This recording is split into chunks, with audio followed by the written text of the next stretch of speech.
It's all fun and games until somebody starts annoying you and all of a sudden you're a YouTube sensation.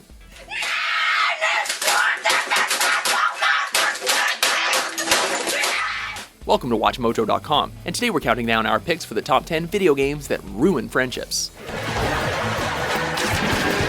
For this list, we're looking at video games which have multiplayer components that inspire stiff competition that often results in tension. Although entire genres have a tendency to do this, we're looking for specific games or their series. Ready? Fight!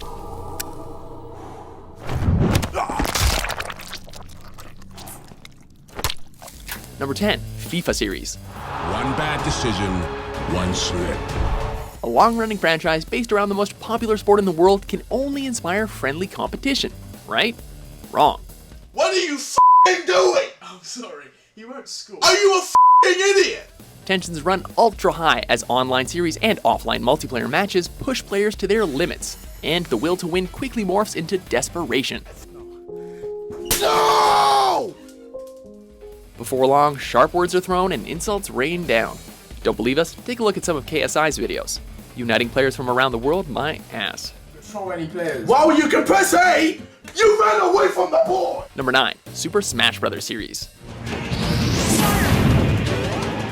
Combining players from across Nintendo's canon of titles created a brilliant and diverse fighting game that was both accessible and fun. With accessibility though, a myriad of players find themselves flocking to this party game. And with the latest iterations, having 8 players on screen can get a bit hectic. Just wait for that one unlucky cheap shot or that completely unfair item grab, and suddenly that friendly get-together you planned with your buds is a rage-filled disaster.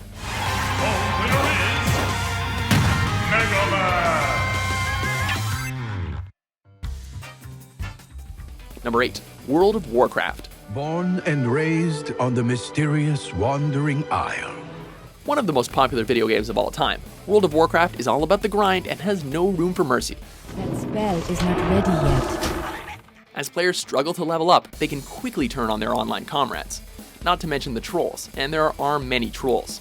Because endgame players rely on large group raids to get gear, a single incompetent player in your party could spell disaster for a whole group of 25 to 40 people.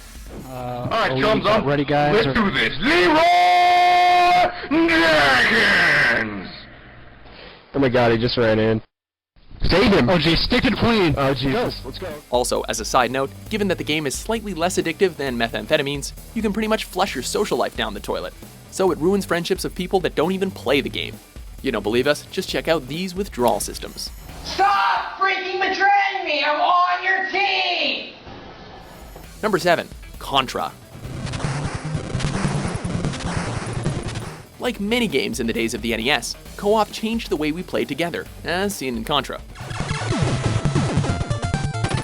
Unfortunately, it didn't go as planned. Inviting another player on screen with you meant that the two of you had to compete to kill more enemies, to get more lives, and keep up with each other, lest one of you get behind and get killed by default. Does giving up half of your control of the game mean giving up half of the fun? Well, we'll let you decide.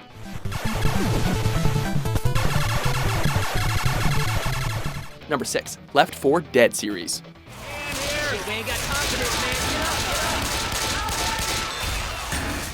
Designed to be played either online with a group of friends or randomly assigned players, or via local split screen, this game requires the same key to survival that a real zombie apocalypse would: cooperation. Failing that, everything falls apart. Hey, get your ass up now! Come on! If one member of the team isn't pulling their weight or can't keep up, it drags the whole team down. If you're playing Left 4 Dead or Left 4 Dead 2, you gotta keep one thing in mind: never run off alone, or your friends will hate you for it. No, I'm f***ing dead. See how it says you are dead on my f***ing screen? Oh, don't worry, I'll carry us. You're dead too! You're down on the ground! I'm incapacitated, there's a difference. Number 5, Call of Duty series. Let's do this. First-person shooters are a hotbed for hot tempers and short fuses, as seen from such classics as GoldenEye 007 all the way to the Halo series, but nothing proved this better than Call of Duty. Becoming one of the most popular shooters of all time through its accessibility, Call of Duty is criticized by many people, as said accessibility translates to a lack of skill required to play. Be secure. camping, C4 throws, akimbo shotguns, you name it. Everybody is pissed at something in this game.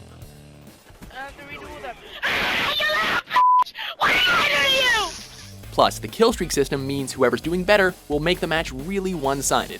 Trust us, war is not necessarily meant to be played with your friends. Number 4, the Worms series.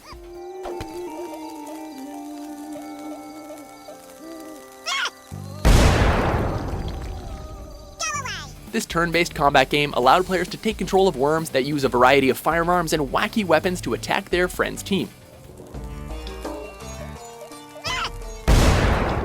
The huge variety of weapons create a slew of opportunities to screw over your friends, but even worse is when the wind is not in your favor over multiple turns. Literally.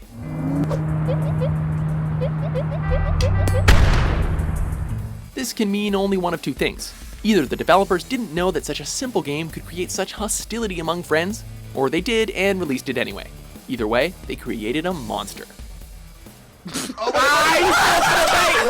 for the bait! I can't believe it. Simon wins. Simon wins. Number 3, the Mario Kart series.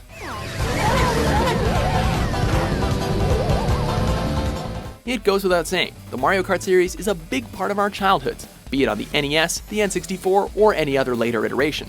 And because of that, we all know the hatred we felt for our friends who kicked our asses at it.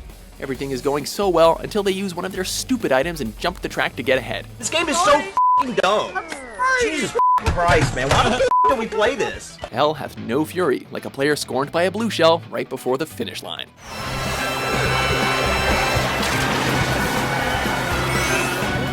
Number 2, Battletoads.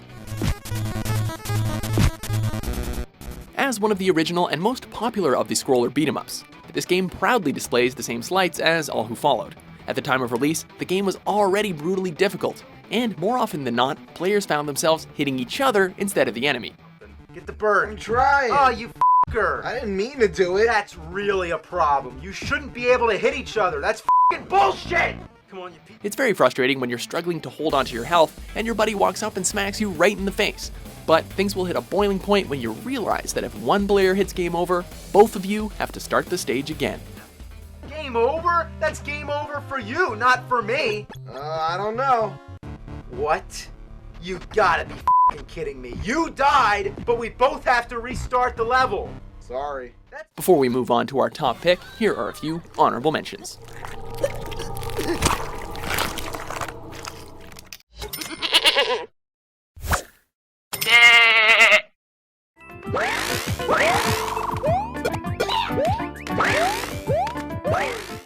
Absolutely. Report for duty. Number 1, Mario Party series.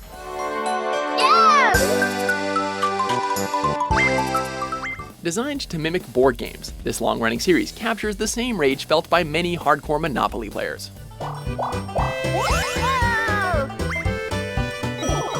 We honestly can't remember how many times we spent so many turns to get the star, only for a competitor to steal it out from us with a boo.